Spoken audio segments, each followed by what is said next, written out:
Hi friends, welcome back to our channel.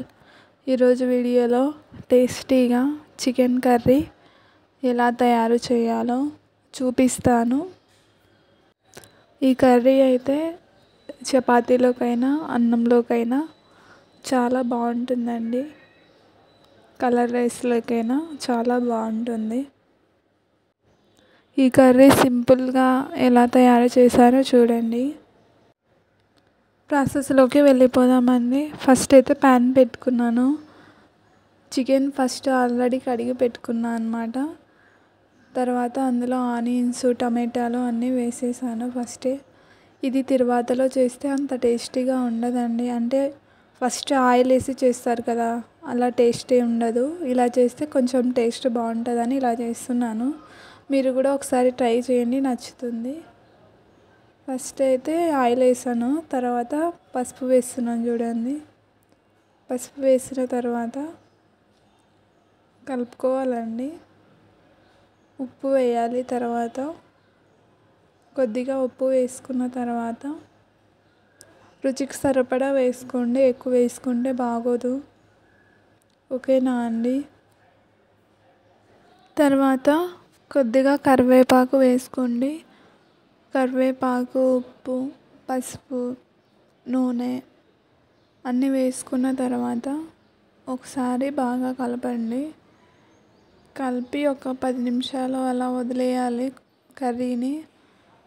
ఎందుకంటే కొంచెం water వస్తాయి, వాటర్ వచ్చేంత వరకు అలా వదిలేయాలి. అలా వదిలేసిన తర్వాత మనకి టేస్ట్ వస్తుంది అన్నమాట ఇలా చేస్తే కూర. ఓకేనా అండి.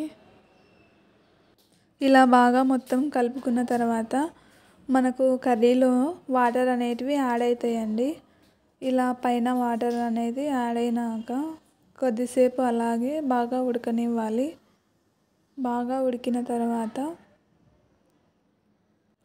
ఈ కర్రీ నేను ఏ మసాలా వాడకుండా తయారు చేశానండి ఈ కర్రీని. తర్వాత ఇందులోకి మనకి రుచికి సరిపడినంత కారం వేసుకోవాలి. కారం ఎక్కువ తినేవాళ్ళు ఎక్కువ వేసుకోవచ్చు, తక్కువ తినేవాళ్ళు తక్కువ వేసుకోండి. నేనైతే యావరేజ్గా వేస్తున్నా కారం. కారం వేసిన తర్వాత కర్రీ అనేది బాగా కలుపుకోవాలండి. బాగా కలుపుకున్నాక కర్రీ అనేది మొత్తం బాగా పట్టుకుంటుంది అన్నమాట. కర్రీ మొత్తం అంతా కలిసేంత వరకు కలుపుకోవాలి.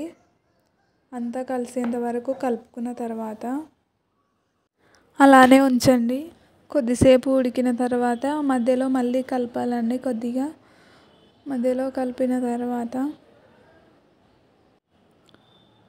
కలుపుతూనే ఉండాలి. ఎందుకంటే మనం వాటర్ యాడ్ చేయం కాబట్టి మధ్యలో మాడిపోతుందండి. కలపాలి బాగా. కలిపిన తర్వాత మనం కొద్దిగా టేస్ట్ కోసం అల్లం పేస్ట్ వేసుకోవాలి. అల్లం పేస్ట్ వేసిన తర్వాత మళ్ళీ కలపాలి బాగా. బాగా కలిపిన తర్వాత కొద్దిసేపు అలానే ఉడకబెట్టండి కర్రీ అనేది.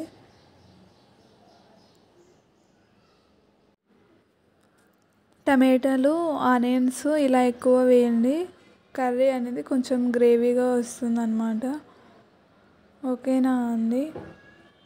తర్వాత కర్రీ అయితే రెడీ అయిపోయిందండి.